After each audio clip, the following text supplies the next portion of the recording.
Olá, olá, gente amiga.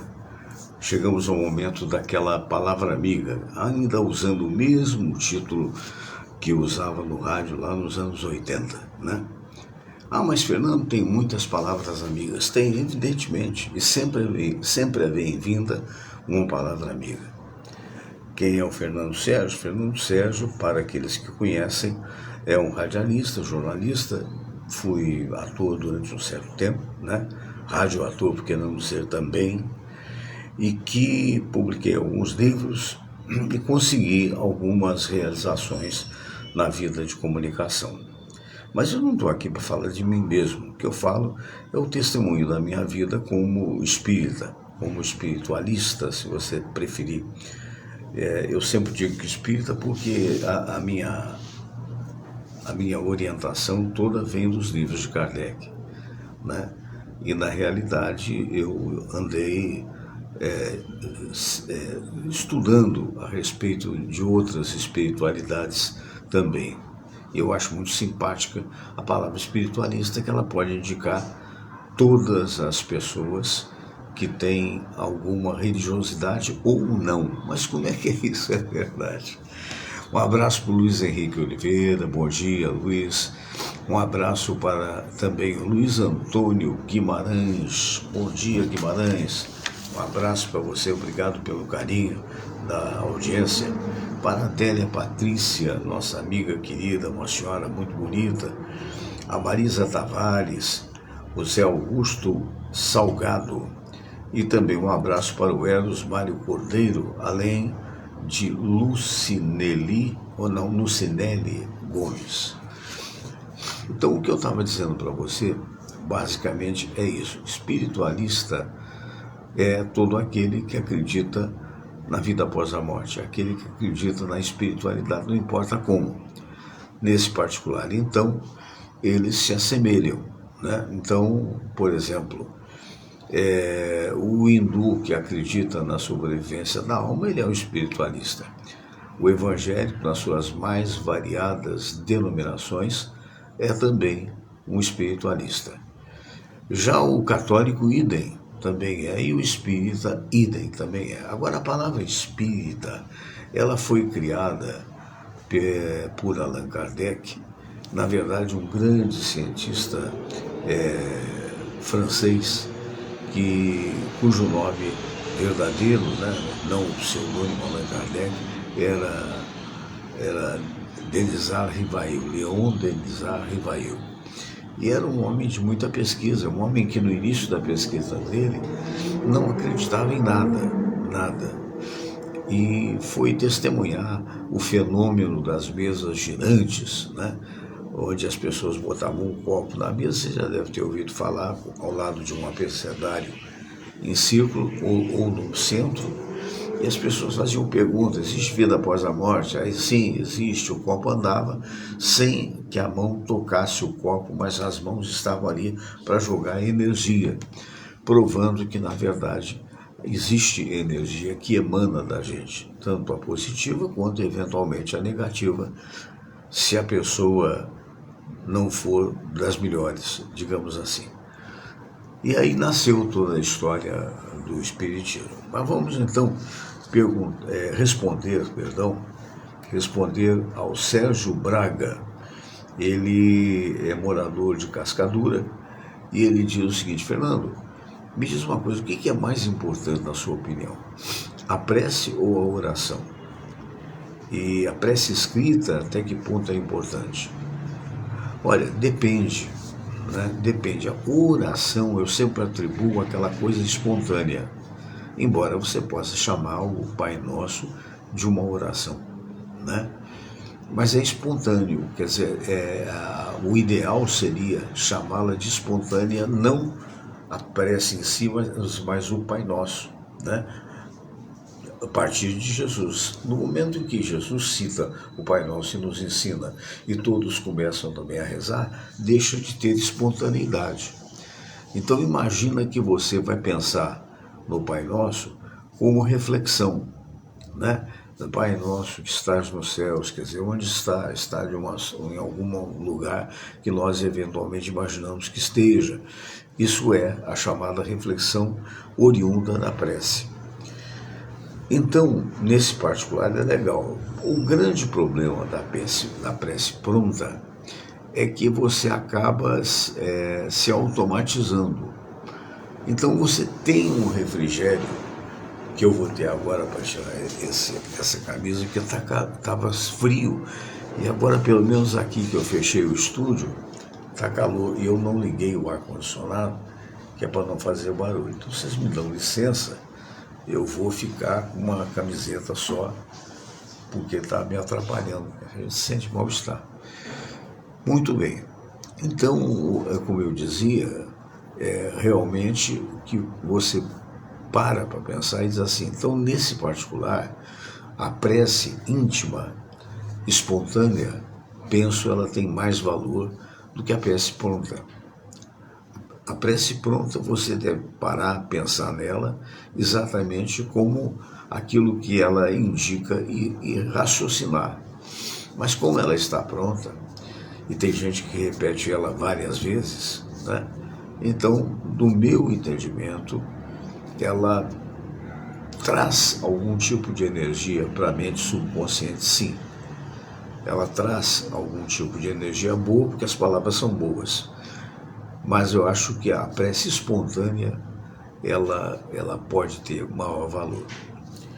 Mas o que eu quero dizer, também tem uma coisa aqui muito interessante. A Aninha Silva, oi Aninha, como está? E ela pergunta, Fernando, como é que é isso? Por exemplo, você sempre foi muito conhecido, muito famoso. Quer dizer, não sei se eu fui famoso, mas acho que conhecido sim, principalmente em termos do Rio de Janeiro, né? E algumas partes do Brasil. Onde pegavam as emissoras, tanto a Globo quanto a Tupi, que eu dela fiz parte. Então você pergunta aqui como é que é isso, porque uma personalidade conhecida, ela sempre vai ter opiniões a favor e contra. E isso acontece também com os radialistas, com os doutores, com os atores. Como é que é isso? E eu vou lembrar você, um alô para a família do Armando de Amorim Anache, saudoso Armando, do qual a gente se lembra com muito carinho e com muita força. Imagino que seja alguém da família dele, né? E que honra, viu? Que honra, que Deus o tenha. Então, o que acontece? Quando você para pensar, para analisar, exatamente o que a Aninha está dizendo, é que tem muita gente que apoia, muita gente diz, puxa, você tem uma voz bonita, você fala bem, você está muito bem, obrigado. Tem também aqueles que puxam para baixo. Tem. Eu me lembro de uma época na Rádio Tupi, quando o diretor era o saudoso Alfredo Raimundo, um dos homens que mais sabia de rádio no Brasil, né, que teve uma carreira brilhante e hoje já está na pátria espiritual. O nosso Raimundo nos orientou. Havia um cidadão que escrevia para a Rádio Tupi e esculhambava um a um dos comunicadores, e eu não era diferente. E a gente era muito menino na época, eu, o Clóvis Monteiro, que hoje brilha, que maravilha, né? E quem mais? Nossa, todos que lá estavam. A gente ficava preocupado, porque na carta tinha ameaças, coisa desse nível. Aí um dia o senhor Alfredo nos reuniu e falou, olha, vocês querem saber de uma coisa? Deixa isso com relação, a gente vai procurar saber o que é isso, mas não menciona, não dá cartaz, porque essa gente quer, esse tipo de gente deletério, esse tipo de gente negativo, o que quer é cartaz. No fundo, tem lá por trás um grande ingrediente de inconformismo, de insatisfação com a vida, coisas desse nível. Então, Aninha, isso aí eu já intuitivamente fazia e aprendi ainda mais com o nosso querido Alfredo Raimundo, né? Por quê? Porque é muito... eu diria até que isso é uma reação emocional da pessoa que é mal resolvida emocionalmente. Então, nesses dias de internet, né, nesses dias de YouTube, de Facebook, Instagram, são chamados de haters, né? Haters, em inglês quer dizer odientos, odiosos, né? Então são, porque, e principalmente agora na história da política, né? Se você tiver uma opinião diferente desse tipo de gente, aí o cara começa e pá, e não tem porquê, passa batido, a não ser que eventualmente, esse fato da Tupi que eu te contei, ele não foi adiante, porque descobriu-se que era um senhor que tinha problema de neurose de guerra e que ele ouvia a Tupi para esculhambar, né? E depois, até parece que já há algum tempo atrás, já não pertence mais à vida material. Então é isso que eu quero dizer, Vioninha, quer dizer, então, porque outra situação aqui é justamente da Lúcia, não mandou de onde é que é. Então a Lúcia, mas como é que é isso? A pessoa se expor, eu acho que é vocacional, né? Eu acho que há coisas que a gente vem para fazer, né? Eu citei para você, minha avó, por exemplo, veio para fazer crochê. E era o que ela melhor fazia, ela tinha uma vocação extraordinária dessas toalhinhas de crochê. E não é para zombar, não, é para ser realmente mostrando que a gente tem algumas situações que a gente traz de outras encarnações. Mas então como é que é isso? Então me conta essa história. Não, a história é óbvia. A história... outro dia eu tive a oportunidade de ler aqui uma página aqui de algo que eu escrevi de um livro chamado Vida e Sucesso, que é de minha autoria, né? Eu vou mostrar aqui para vocês. Deixa eu ver aqui. Tirei para cá, porque senão você não leu o título. Olha lá, Fernando Sérgio, Vida e Sucesso. E aqui tem uma espécie de rio onde... Não sei, eu não estou vendo, acho que você está vendo bem, né? Muito bem, esse livro, para vocês terem uma ideia, esse livro, ele até hoje é vendido no Mercado Livre e também é vendido lá em Portugal, na FENAC PT, né? Então, esse livro traz informações iguais às que eu estou dando para vocês aqui, de ouvintes que fazem perguntas e a gente responde, né? E a gente responde dentro daquilo que a gente sabe. E diz despretensiosamente que não é conselho, é opinião. Porque se você tinha um problema e pede uma opinião e você dá, e dá essa opinião despojado de vaidade, dá a opinião, aquilo que o teu coração manda que você dê, a pessoa das duas uma. Ou ela entende e ajuda, e isso pode ajudar, ou ela descarta e vai seguir a sua vida. Então eu tive e tenho milhares de pessoas que têm passado esse tipo de dificuldade, de problema. E quem faz isso, por exemplo, muito bem aqui às quintas-feiras, é o nosso querido Luiz Aibinder, né, que é um psicólogo da melhor qualidade. E aí, mas por que eu estou citando agora esse livro? Eu estou citando esse livro porque, na realidade, outro dia eu estava aqui folheando ele e agora estou tendo alguma dificuldade de encontrar a página. Mas se não encontrar, está tudo bem. Achei.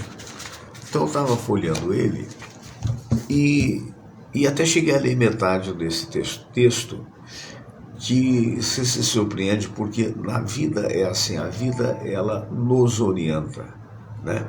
Quantas vezes, se você está no colégio, se você está na faculdade, se você está ouvindo uma palestra, quantas vezes uma fala do outro você aproveita de alguma forma e vice-versa. Aí isso se chama a transmissão de pensamento mesmo, não é? Se a gente se coloca num estado de percepção, de fé, que é muito importante, a fé remove montanhas e ela remove mesmo, aí, como é que é isso? Você vai lá para o Morro do Corcovado, você vai mudar o morro de um lado? Não, não vou. Mas se fosse desejo do homem e esse morro tivesse milhares de anos, na medida em que o homem evolui, o que acontece? Ele consegue fazer máquinas que são capazes de. Alguma dúvida? Não tem, né? Então, ver como Jesus estava à frente do seu tempo. Então, o que eu quero dizer é o seguinte. Então, eu tinha colocado, foi muito engraçado isso, porque eu tinha colocado aqui, e eu não tive tempo para poder ler isso aqui para vocês. O grande, o extraordinário Mahatma Gandhi, aqui eu acho que dá para mostrar assim, tá vendo aqui? Olha lá ele aí. Né? O grande, extraordinário Mahatma Gandhi. Quando eu li, como já tem uns 10 anos que eu escrevi esse livro e continua sendo vendido, quando eu li, falei, pô, o texto do Mahatma não era, o texto era meu mesmo.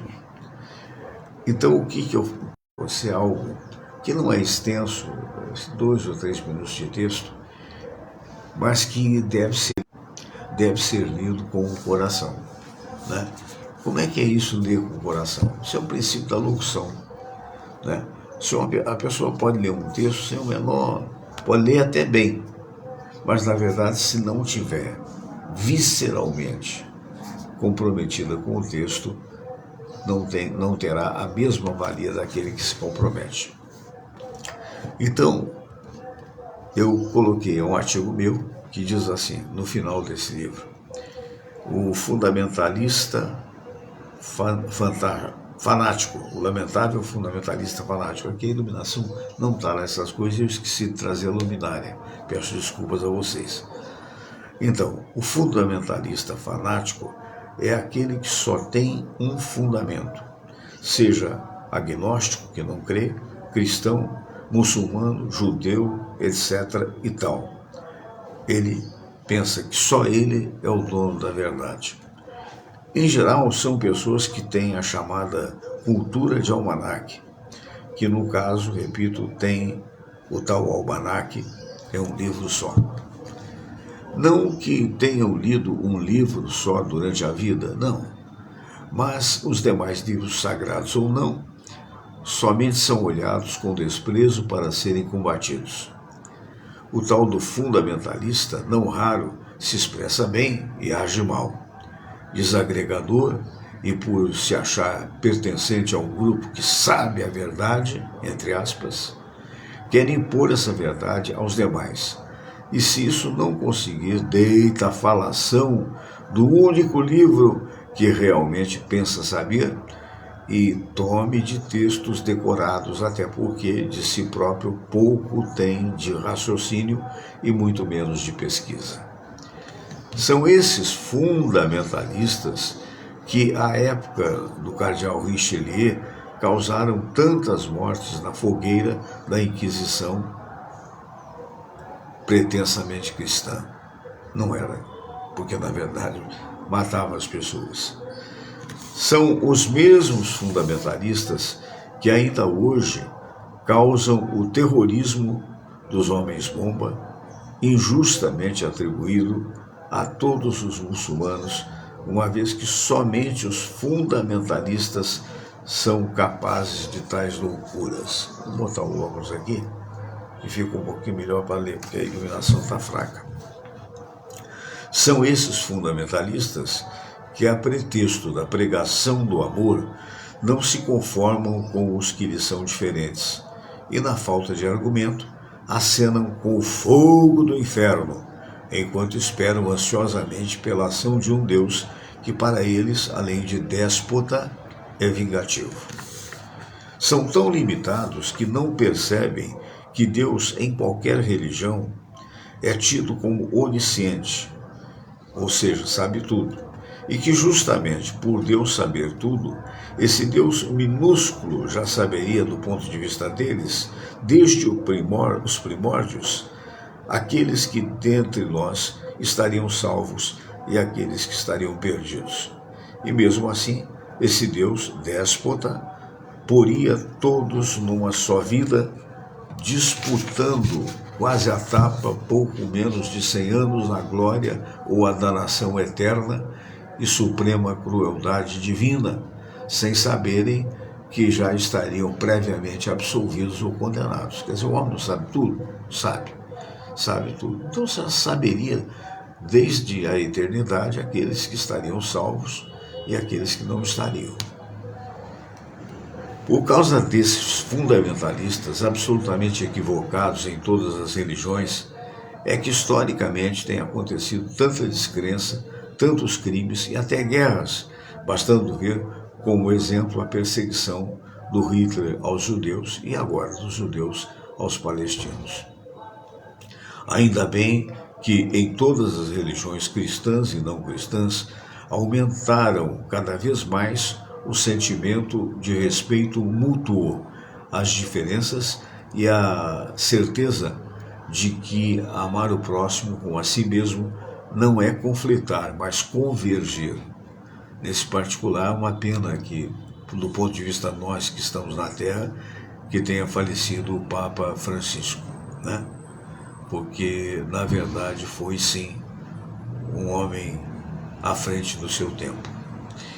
Aí eu digo aqui minhas homenagens aos seguintes personagens não fundamentalistas ao longo da história: Sócrates, Leonardo da Vinci, Madre Teresa de Calcutá, Allan Kardec, Pastor Martin Luther King, Dom Helder Câmara, Siddhartha Gautama, Buda, Chico Xavier, Leon Denis, Mahatma Gandhi, Dalai Lama e João XXIII e por extensão ao querido Papa Francisco. E o maior de todos, Jesus, além de outros que você há de acrescentar. Deus seja louvado. Entendeu? Então, quando me perguntam, Fernando, você vai ser salvo de quê? Eu estou sendo salvo todos os dias da minha ignorância. Então, nós somos frutos da tentativa de progresso e aqui estamos para progredir. O Alan Filho, bom, grande dia dos Alpes Suíços do Realengo. Valeu, Alan Filho. Um abraço para Jandira Xavier também. E como a gente falou de prece, hoje eu não vou postar a prece de Cáritas, que é a mais linda prece no meu entendimento espírita. Na semana que vem estaremos aqui, porque para que eu ficasse bem na percepção de vocês, que o valor maior é a prece espontânea. É muito importante, sim, uma prece como a de Cáritas ou uma prece ensinada por Jesus como Pai Nosso. Mas a espontaneidade, ela se faz mais presente. Ela é colhida pelos nossos espíritos santos de luz e esses espíritos são capazes de nos dar uma força maior e, mais do que isso, levar o nosso desejo ao Pai. Tá bom? Um abraço para vocês. Até quinta-feira, se Deus quiser, com a presença querida do nosso psicólogo Luiz Aibinder. Quinta-feira, às 9 da manhã. Forte abraço.